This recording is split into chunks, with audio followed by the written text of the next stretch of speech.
Halo semuanya, selamat datang di channel Auto Driver. Mercedes-Benz GLE Class Coupe. Mobil ini adalah jawaban dari Mercedes-Benz untuk BMW X6, walaupun agak terlambat karena BMW X6 sudah ada dari tahun 2007 dan sudah generasi keduanya sekarang. Tapi sekarang mobil ini siap melawan X6 dan sudah hadir di Indonesia. Ada dua varian yang masuk ke Indonesia, yaitu GLE 400 Coupe dan satu lagi ini adalah varian yang paling istimewanya yang akan kita bahas sekarang, Mercedes AMG GLA 43. Mobil ini harganya 1,955 miliar rupiah off the road, yang artinya hanya 250 juta rupiah di atas GLE 400 Coupe, tapi Anda mendapatkan sebuah AMG.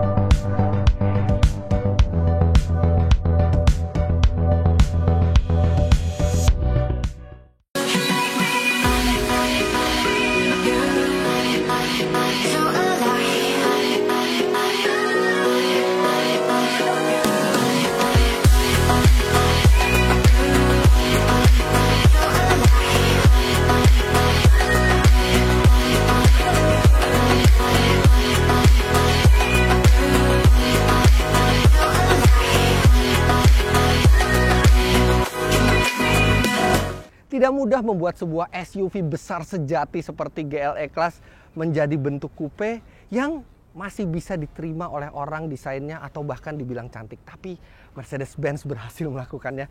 Jujur saja kami sangat suka melihat bentuk mobil ini, lebih suka dibandingkan melihat BMW X6 terlihat lebih proporsional. Tapi kita mulai dari bagian depannya dulu. Karena dia basisnya adalah GLE Class, maka dia mendapatkan bentuk lampu, bentuk kap mesin, dan bentuk bagian depan yang mirip dengan GLE, tapi dibuat lebih sporty. Grillnya lebih sporty, kemudian bumpernya lebih sporty yang menimbulkan kesan lebih gagah. Lampu ini bukan hanya cantik untuk dipandang, tapi dia juga canggih karena LED Intelligent Light System. Jadi dia bisa mengikuti setir, dia juga dilengkapi dengan lampu jauh yang bisa menyinari secara efektif tanpa menyilaukan pengendara lainnya secara otomatis. Nah, dari samping terlihat sangat beda profilnya dibandingkan GLE. Mercedes-Benz secara cerdas memotong bagian belakang ini, tapi tetap menimbulkan aura yang kekar. Dan ini bannya besar sekali. Dia juga dilengkapi dengan suspensi udara, air suspension. Jadi dia bisa naik dan turun. Ini adalah kondisi yang paling cepernya. Dia bisa naik lagi kalau misalnya kita masuk ke lintasan-lintasan off-road. Bannya di depan 275 mm dengan aspek rasio 45 dengan pelek 21 inci. Dan di belakang pelek 21 inci juga dengan lebar ban 315 mm. Ban belakang besar ini membuat mobil terlihat gagah dan berotot dari belakang. Lihat itu, bannya yang besar di bawah membuat mobil terlihat kekar.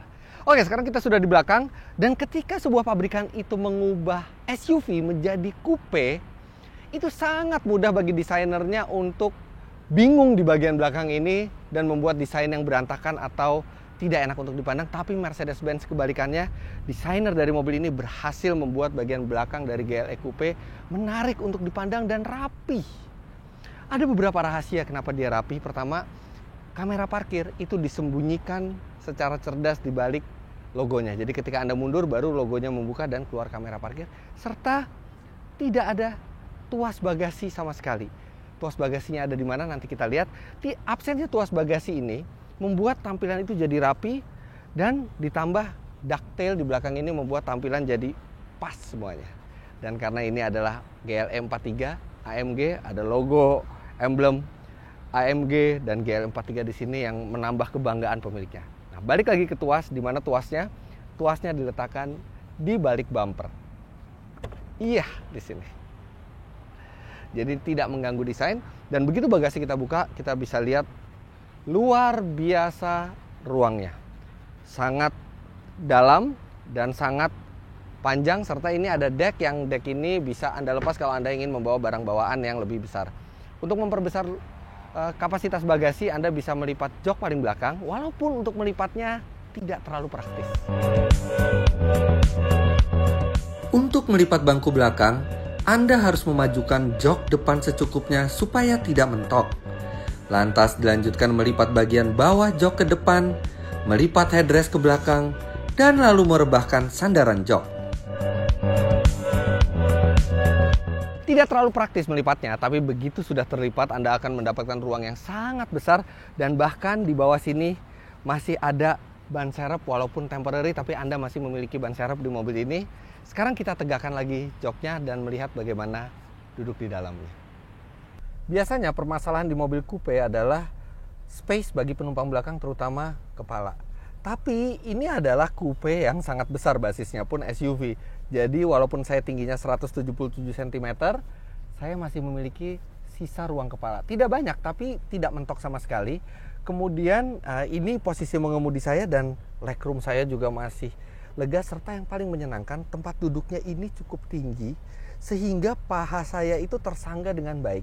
Ini sangat nyaman, walaupun tidak terlalu rebah duduknya, tapi ini sangat nyaman bahkan untuk perjalanan jauh sekalipun, apalagi didukung oleh armrest yang memadai.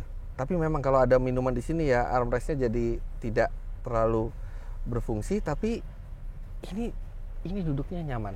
Tidak ada entertainment system di belakang, dan saya tidak bisa komplain karena kalau Anda membeli SUV coupe seperti ini atau apalagi yang tipe AMG, seharusnya Anda memang mengemudikan sendiri, jangan jadi penumpang, tapi minimal untuk teman Anda atau keluarga Anda di belakang ini nyaman. Serta disediakan juga pengatur AC di belakang serta pengatur suhunya, sehingga mobil ini menggunakan climate control itu triple zone.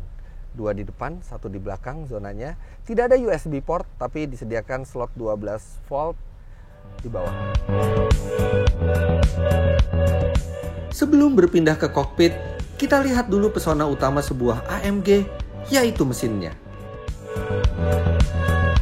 Sebelum kita membahas mesin, harap diingat bahwa ini adalah AMG versi yang lebih terjangkau. Jadi mesinnya juga bukan pure monster AMG yang V8. Ini mesinnya V6, tapi tenaganya masih tetap impresif.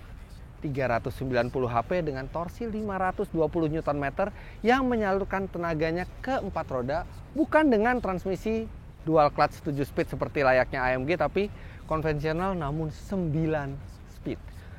Walaupun mesin ini dirancang oleh AMG, tapi dia yang seri 43 ini tidak menganut one man one engine. Jadi tidak ada tanda tangan pembuat dari mesinnya di sini, walaupun masih tetap ada merah, ada nuansa merah di mesinnya. Mesinnya sendiri V6 3000 cc dan dilengkapi dengan 2 buah turbo. Jadi jangan harapkan ada suara menggelegar seperti yang ada di V8-nya AMG. Tapi ketika Anda start dingin dengan mesin ini atau ketika berakselerasi, tetap ada suara berisik dari knalpot yang cukup merdu, tapi memang tidak menggelegar.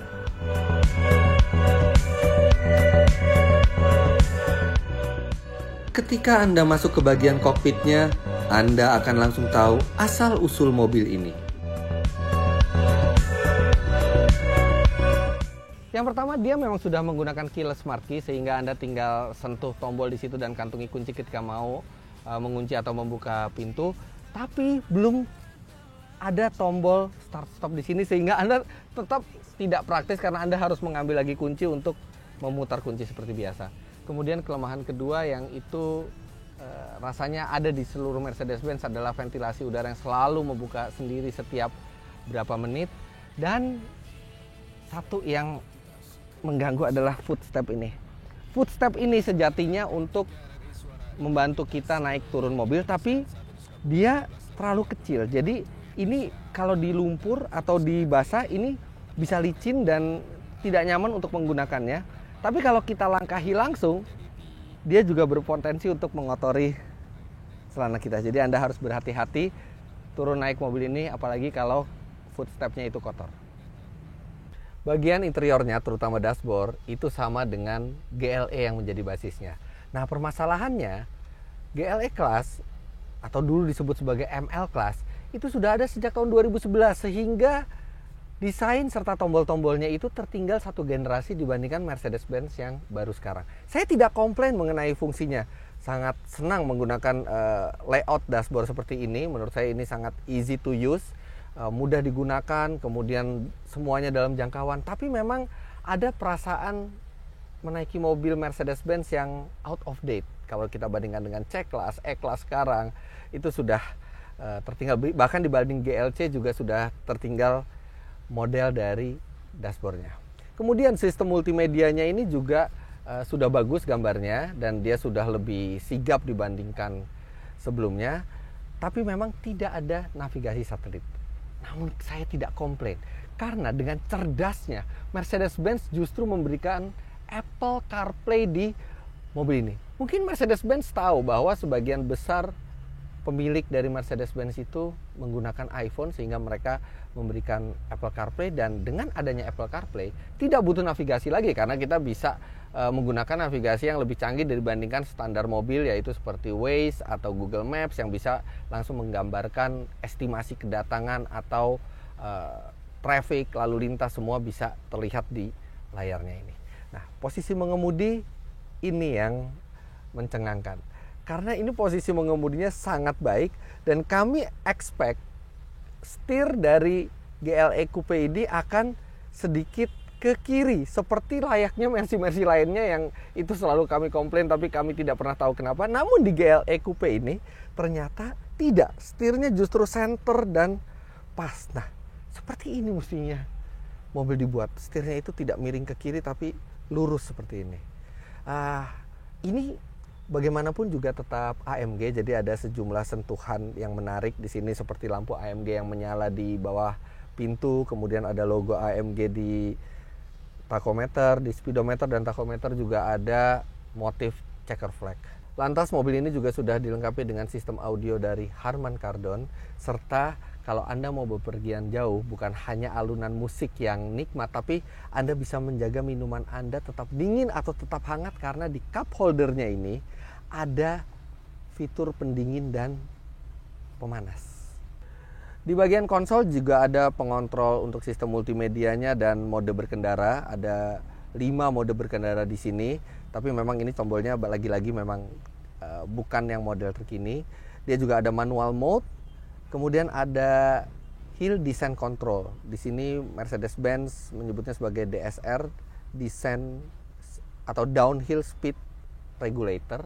Ya, seperti itulah pokoknya, ini menjaga kecepatan pada saat kita turun curam, serta ada tombol untuk menaikkan suspensi ketika kita mau melewati rintangan yang cukup berat. Sebelum memulai impresi, kami lajukan GLE 43 Coupe ini ke SPBU Shell. Seluruh mobil bermesin bensin yang dites oleh Autodriver menggunakan bahan bakar Shell V-Power. Dengan teknologi Dynaflex, Shell V-Power tidak hanya membantu meningkatkan kondisi mesin mobil Anda, tetapi juga memaksimalkan energi dari bahan bakar dan mengurangi gesekan mesin baik dalam kondisi jalan yang lancar maupun saat terjadi kemacetan. V-Power membantu membersihkan endapan hingga 80% yang dapat mengurangi tenaga mesin, sehingga kinerja mesin lebih efisien dan lebih berperforma. Sekarang mari kita lanjutkan review mengenai Mercedes AMG GLE 43 Coupe ini.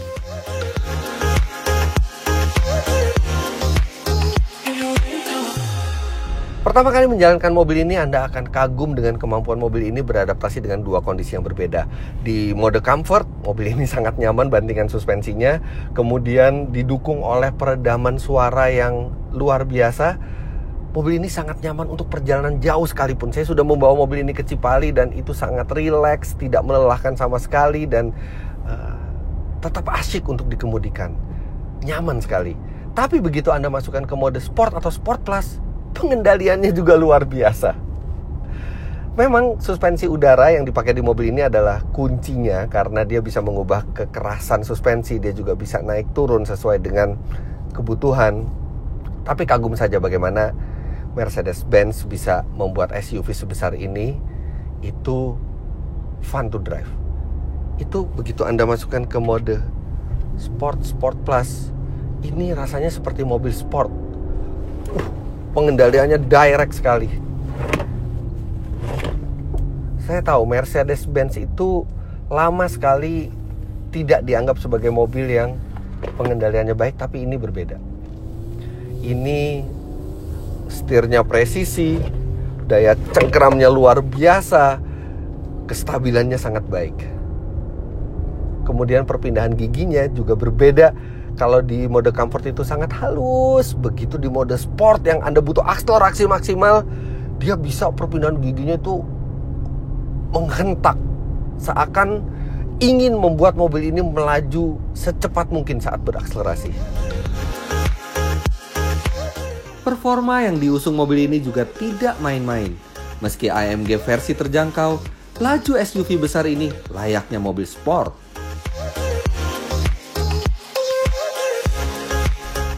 Mobil ini diklaim oleh Mercedes-Benz bisa menempuh 0-100 km per jam dalam 5,7 detik. Oke, sekarang kita buktikan. Wow. Oh, pindah giginya menghentak sekali. Ya, udah 100.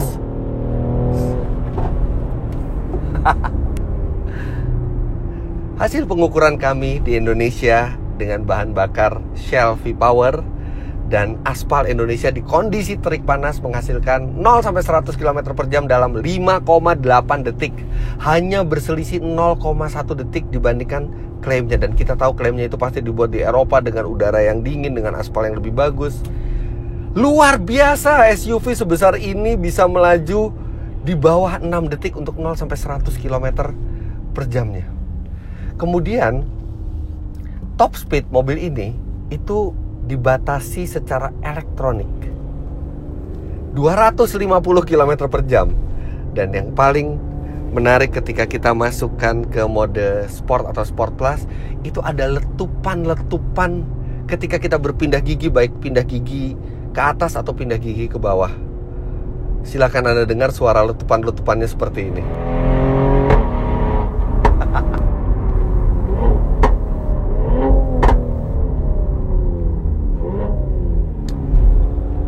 Ya, memang tidak segahar V8 suaranya, tapi suara knalpotnya dan letupan-letupan ini tetap sangat menyenangkan untuk didengarkan.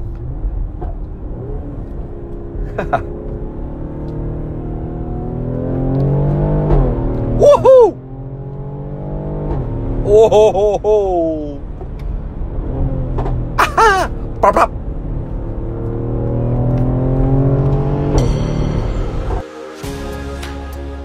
Tapi khasnya sebuah Mercedes-Benz, ketika Anda ingin bersantai, mobil ini juga sanggup melayaninya dengan baik. Begitu Anda masukkan ke comfort, semuanya jadi lebih tenang, suspensi makin empuk, dan respons gas dibuat malas, khasnya Mercedes-Benz.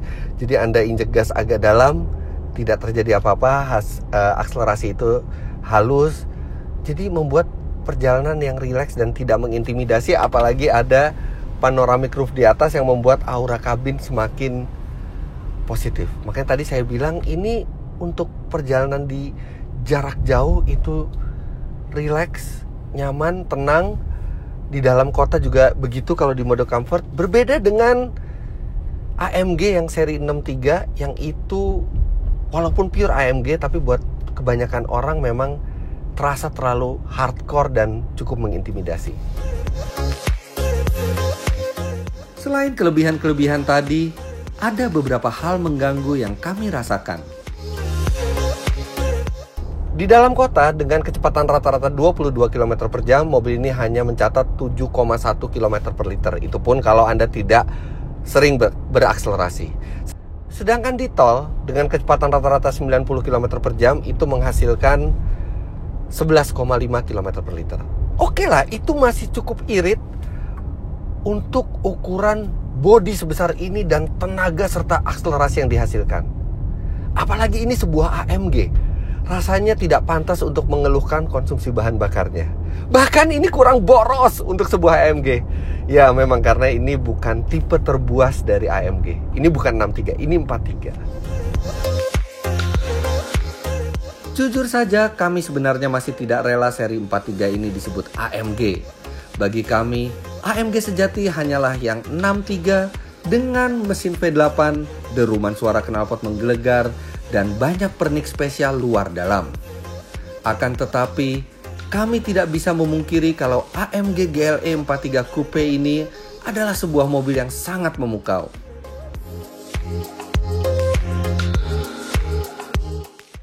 Sebagai kesimpulannya, mobil ini lega, nyaman, cantik, enak dikendarai, sangat kencang, dan dia masih memiliki pengendalian serta kepraktisan yang impresif. Harganya juga hanya berselisih sedikit dengan model yang non-AMG. Memang dia bukan top of the line-nya AMG, bukan pure monster AMG, tapi kami berani bilang ini adalah salah satu SUV terbaik yang pernah dibuat Mercedes-Benz karena dia bisa memenuhi segala kebutuhan, melibas berbagai kondisi jalan sambil tetap memacu adrenalin Anda. Jadi begitulah review kami mengenai Mercedes AMG GLE 43 Coupe terbaru ini. Jangan lupa Anda klik like bila menyukai video ini, komentar di bawah, dan subscribe ke Auto Driver jika Anda belum. Main-main ke web kami di www.autodriver.com. Terima kasih banyak Anda sudah menyaksikan. Sampai jumpa di video kami selanjutnya.